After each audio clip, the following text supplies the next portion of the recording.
بسم اللہ الرحمن الرحیم۔ تمام سامعین کو ایک مرتبہ پھر روہیل وائس چینل میں دل کی گہرائیوں سے خوش آمدید اور محبتوں بھرا السلام علیکم۔ میں امید کرتا ہوں کہ آپ سب دوست خیریت سے ہوں گے۔ اللہ پاک سے دعا ہے کہ اللہ پاک آپ کی تمام جائز خواہشات کو پورا فرمائے اور آپ کو اپنے حفظ و امان میں رکھے، آمین۔ ناظرین، بہت سے لوگوں کی پرزور فرمائش تھی کہ آپ حضرت آدم علیہ السلام سے پہلے دنیا میں کیا تھا، اس موضوع پر ایک ویڈیو بنائیے۔ تو پیش خدمت ہے حضرت آدم علیہ السلام کی پیدائش سے پہلے کیا تھا۔ وهو الذي خلق السماوات والأرض في 6 أيام وكان عرشه على یہ بات تو سبھی جانتے ہیں کہ سب سے پہلے انسان سیدنا آدم علیہ السلام ہیں۔ اب سوال یہ پیدا ہوتا ہے کہ انسان کی پیدائش سے پہلے کیا تھا، اور اللہ تعالیٰ نے اپنی بے شمار مخلوق میں سب سے پہلے کس چیز کو پیدا فرمایا۔ آئیے اس سوال کا جواب قرآن و حدیث کی روشنی سے حاصل کریں، کیونکہ مسلمان کے رہنمائی کے لیے روشنی کے یہی دو مینار ہیں۔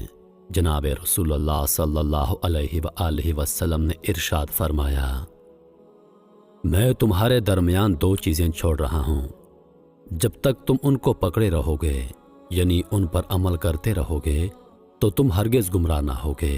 ایک اللہ کی کتاب یعنی قرآن مجید، اور دوسرا رسول پاک صلی اللہ علیہ وآلہ وسلم کی سنت مبارک۔ لہٰذا ہم سب سے پہلے قرآن کریم کے رہنمائی حاصل کرتے ہیں، جیسا کہ ارشاد باری تعالیٰ ہے، اور وہی ہے جس نے بنائے آسمان اور زمین 6 دن میں، اور اس کا فرش پانی پر تھا۔ یعنی زمین و آسمان کی پیدائش سے پہلے اللہ پاک کی سب سے پہلی مخلوق پانی تھا۔ ایک اور جگہ اللہ پاک ارشاد فرماتا ہے، اور پانی سے ہم نے ہر جاندار کو پیدا کیا۔ اللہ پاک ارشاد فرماتا ہے، آپ صلی اللہ علیہ وآلہ وسلم ان سے پوچھئے، کیا تم اس خدا کا انکار کرتے ہو جس نے 2 دن میں زمین کو پیدا کیا، اور کیا تم دوسروں کو اس کا برابر ٹھہراتے ہو؟ یہی خدا تمام عالموں کا پروردگار ہے۔ ایک اور جگہ ارشاد باری تعالیٰ ہے، اور اسی نے زمین میں زمین کے اوپر پہاڑ قائم کر دیے، اور اسی نے زمین میں برکت رکھی، اور زمین پر رہنے والوں کی غذائیں بھی اسی زمین میں مقرر کر دیں۔ یہ سب کچھ 4 دن میں مکمل ہوا۔ دریافت کرنے والوں کے لیے یہ واضح بیان اور پورا ہے۔ ایک اور جگہ اللہ تعالیٰ ارشاد فرماتا ہے، پھر اللہ تعالیٰ نے آسمان کی جانب توجہ فرمائی، اور وہ اس وقت ایک دھواں سا تھا، سو اس سے اور زمین سے ارشاد فرمایا، تم دونوں حاضر ہو جاؤ خوشی سے یا دباؤ سے۔ انہوں نے عرض کیا، ہم دونوں خوشی سے حاضر ہیں۔ 2 دن میں ان کو 7 آسمان بنا دیا، اور ہر ایک آسمان میں اس کے مناسب حال حکم بھیج دیا، اور ہم نے آسمان دنیا کو چراغوں یعنی ستاروں سے آراستہ کیا، اور نیز اس آسمان کی دنیا کی حفاظت کی۔ یہ اس خدا کا مقرر کردہ نظام ہے جو کمال قوت اور کمال علم کا مالک ہے۔ زمین اور اس کے متعلق چیزیں یہ سب 4 دن میں اللہ تعالیٰ کے حکم سے مکمل ہوئیں۔ 2 دن میں زمین بنائی گئی، اور 2 روز میں اس کے متعلق یعنی زمین میں قسم قسم کے درخت، میوے، پھل، غلے، حیوانات، کانے وغیرہ پیدا فرمائیں۔ زمین اور اس کے متعلق اشیاء کی پیدائش کے بعد اللہ تعالیٰ نے آسمانوں کی طرف توجہ فرمائی۔ آسمان کے وجود میں آنے سے پہلے سارا خلا دھوئیں کی طرح تھا۔ اس سے اللہ تعالیٰ نے 7 آسمان بنائے، پھر آسمان و زمین کے ملاپ سے دنیا بسائی گئی۔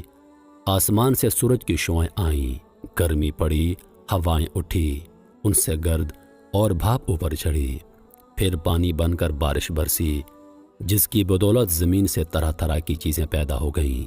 زمین و آسمان کے متعلق یہ سب کام اللہ تعالیٰ نے 6 دن میں مکمل فرمائے، جیسا کہ اللہ تعالیٰ ارشاد فرماتا ہے، بے شک تمہارا رب اللہ ہے جس نے پیدا کی آسمان اور زمین 6 دن میں۔ उसके बाद अल्लाह ताला ने ज़मीन पर पहाड़ कायम फरमाए। अल्लाह ताला ने जब ज़मीन को पैदा फरमाया तो वो हरकत करने लगी। अल्लाह ताला ने पहाड़ों को पैदा फरमाकर ज़मीन पर रखा तो ज़मीन की हरकत बंद हो गई। अल्लाह ताला ने जब ज़मीन को पैदा फरमाया तो ये हरकत करने लगी और अल्लाह ताला ने उसकी हरकत को रोकने के लिए पहाड़ों से मेखों का काम लिया। अगर अल्लाह ताला ये इंतज़ाम ना फरमाते तो ज़मीन हमेशा हरकत करती रहती। ज़रा तसव्वुर करें कि किसी जगह जब ज़िलज़ला आता है उस वक्त क्या हालत हो जाती है। जिसको मौका मिलता है तो लोग जान बचाने के लिए घरों को छोड़कर जंगलों बयाबान में निकल भागने की फिक्र करते हैं, और अक्सर तो ऐसा होता है कि भागने का मौका ही नहीं मिलता। लोग सोते सोते लुकमाए अजल बन जाते हैं। अगर अल्लाह ताला ज़मीन की हरकत रोकने के लिए पहाड़ों को उस पर कायम ना फरमाते तो क्या होता, इसका तसव्वुर आप कर सकते हैं। यमन के कुछ लोग रसूल अल्लाह सल्लल्लाहु अलैहि वसल्लम की खिदमत में इल्म दीन सीखने के लिए हाजिर हुए। उन लोगों ने आप सल्लल्लाहु अलैहि वसल्लम से दरियाफ्त किया कि इस आलम की इब्तिदा कैसे हुई। रसूल पाक सल्लल्लाहु अलैहि वसल्लम ने इरशाद फरमाया, दुनिया के वजूद से पहले सिर्फ अल्लाह ताला की पाक ज़ात थी, उससे पहले कुछ भी ना था, और अल्लाह का अर्श पानी पर था। उसके बाद अल्लाह ताला ने आसमान और ज़मीन को पैदा फरमाया और लोहे महफूज में हर चीज़ को लिख दिया। जनाब रसूलुल्लाह सल्लल्लाहु अलैहि वसल्लम ने इरशाद फरमाया, अल्लाह ताला ने आसमान और ज़मीन के वजूद से 50,000 साल पहले जुमला मखलूक के लिए जो भी मुकर्रर कर दिया था उस सब को लोहे महफूज में जमा कर दिया था। आसमान और ज़मीन से पहले अल्लाह का अर्श पानी पर था। उसके बाद अल्लाह ताला ने कलम को पैदा फरमा कर उसको हुक्म दिया कि लिख। कलम ने दरियाफ्त किया कि क्या लिखूं। हक ताला की तरफ से हुक्म हुआ, जो कुछ क़यामत तक मुकर्रर होगा वो सब लिख लो। तो क़यामत तक जो कुछ होने वाला है वो सब कुछ कलम ने लिख लिया। ज़मीन और आसमान के वजूद से पहले अल्लाह का अर्श पानी पर था। अल्लाह ताला के हुक्म से एक हवा चली जिससे पानी की लहरें फटकर पानी की सतह पर कुबा की शक्ल में एक बुलबुला पैदा हुआ। उससे अल्लाह ताला ने सारी ज़मीन को मुरक्कब फरमाकर उसको पानी की सतह पर बिछा दिया। मोहतरम अज़ीज़ दोस्तों, जो कुछ बयान हो चुका है इससे एक आम आदमी भी समझ सकता है कि अल्लाह ताला ने ज़मीन और आसमान को कैसे पैदा फरमाया और हज़रत आदम अलैहिस्सलाम से पहले कायनात में क्या था। नबी और पैगम्बर अल्लाह ताला के मखसूस और मासूम बंदे और इंसान होते हैं जिनको अल्लाह ताला इंसानों की रहनुमाई और हिदायत के लिए मुंतखब फरमाता है। जो गुनाहों से मासूम होते हैं अल्लाह ताला के अहकाम बंदों तक बिला कमी बेशी पहुँचाते हैं, किसी हुक्म को छुपाते नहीं। सबसे पहले नबी हज़रत आदम अलैहिस्सलाम हैं और सबसे आखिरी नबी जनाब मुहम्मदुर रसूलुल्लाह सल्लल्लाहु अलैहि वसल्लम हैं। आप सल्लल्लाहु अलैहि वसल्लम पर अंबिया का सिलसिला ख़त्म हो गया और क़यामत तक आप सल्लल्लाहु अलैहि वसल्लम की पाक नबूवत जारी और सारी रहेगी। दुनिया में अल्लाह ताला ने बहुत से नबी और रसूलों को लोगों के रहनुमाई के लिए भेजा जिनकी सही तादाद अल्लाह ताला को ही मालूम है। नबूवत अतिया खुदाबंदी है। अल्लाह ताला ने जिसको चाहा उसको ये एजाज़ बख्शा। यहाँ यह बताना भी मालूमात में इजाफे का बायस होगा कि नबी और रसूल में क्या फ़र्क होता है।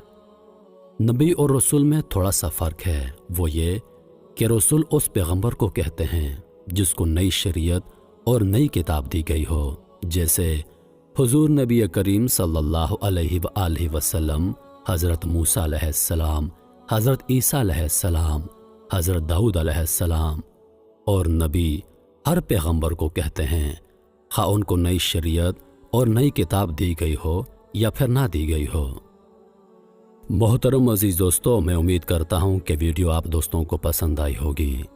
वीडियो पसंद आ जाए तो लाइक और शेयर ज़रूर कर दीजिएगा और आने वाली नई वीडियोस के लिए हमारे चैनल को सब्सक्राइब कर दें और साथ में मौजूद घंटी के बटन को ज़रूर दबा दें ताकि हमारी हर नई आने वाली वीडियो सबसे पहले आप तक पहुंचे। मुझे दीजिए इजाज़त। सांसों ने वफा की तो अगली बार एक और वीडियो लेकर आपकी खिदमत में हाजिर होऊंगा। तब तक के लिए खुदा हाफिज़। अल्लाह पाक आप सबका हाफिज़ों निगहबान। हंसते रहिए और हमेशा मुस्कुराते रहिए।